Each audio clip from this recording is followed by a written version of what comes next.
Hi there, it's Professor Joe Omani here. I'm just preparing a lecture and I thought this slide might be useful to you. It's my reflections on why new consultancies fail. 65% of new management consultancies fail in the first 3 years of operations. And over the last 15 years that I've been involved in the industry, in fact 20 years now, gosh, I've seen this happen time and time again. So these reflections are really my own reflections. They're not based on survey data, so I may have got the order wrong, but hopefully you'll recognise some of these things before you actually do them. Okay, so number one, creating a service they think is great but isn't. And that may be because their friends have told them it's great, or it may be it's something that they used to do in the past and they want to continue doing it because it's safe, or it's something that they love doing but the market actually doesn't want it.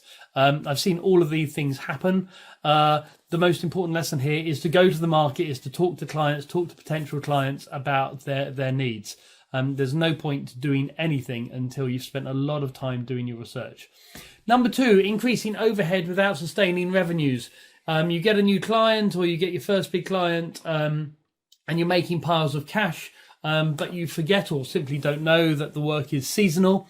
The client disappears and you have bought a Porsche, or you've got nice offices in the centre of London, or you've hired an employee, or you've spent a load of money creating a new website. So remember, consultancy is cyclical unless you manage your pipeline incredibly carefully. And lots of people forget that. And when the fat times come, they spend their money. Related to this is relying too heavily on one client, and even worse, their promises. I've seen quite a few people leave a safe job to set up a consultancy on the basis of promises of potential clients. There's nothing more unreliable. They will disappear when you start. Although very often they'll disappear when you actually start up, often with very good excuses, but don't set up on the basis of a promise. Try and lead with client or clients in hand. And certainly in the first few years, try and diversify your client base. COVID was a very good example of this. Lots of new consultancies failing simply because their one or two clients just simply pulled back on their spending. As Warren Buffett said, when the tide goes out, you see who's been skinny dipping. I think that's a great truism. Number four, sticking with poor clients or a poor niche. It's the 80-20 rule. 20% of your clients will create 80% of the work. And very often this happens because, you're desperate quite early on to get the work. So you accept anything that's coming along. After you've been going for a while, you need to develop a client qualification checklist and really, really stick with it. Unless there's a very good reason. And getting rid of poor clients and spending that time on business development is a good investment. Having a poor niche, and this may be that you started off in a niche that was great. I've seen lots of consultancies, leaving in the late 90s, doing business process re-engineering, and they're still doing business process re-engineering, but it's not paying what it used to, because it's not the trendy thing.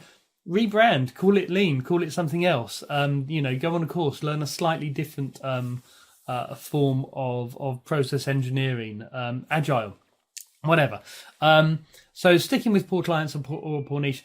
And finally, and this is really a death by 1,000 cuts, and that's creating a business they hate.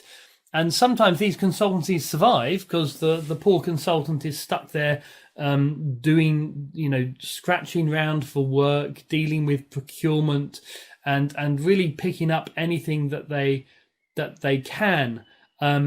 This is a failure of marketing primarily, and managing the pipeline well.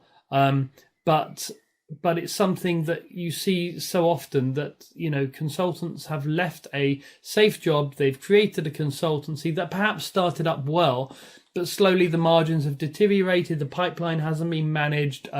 The initial hot contacts, friends or people they used to work with, that sustained the business for the first year or two, disappeared very often because of poor performance. And it slowly goes away. And very often I've seen people very reluctant to admit defeat, or even, change their strategy, admit that, they need to change. So these are the 5 reasons that I've got down. If there's anything you've seen that you think I could usefully add to this list, do please let me know. In the meantime, take care, be good, and sleep well. Take care. Bye-bye.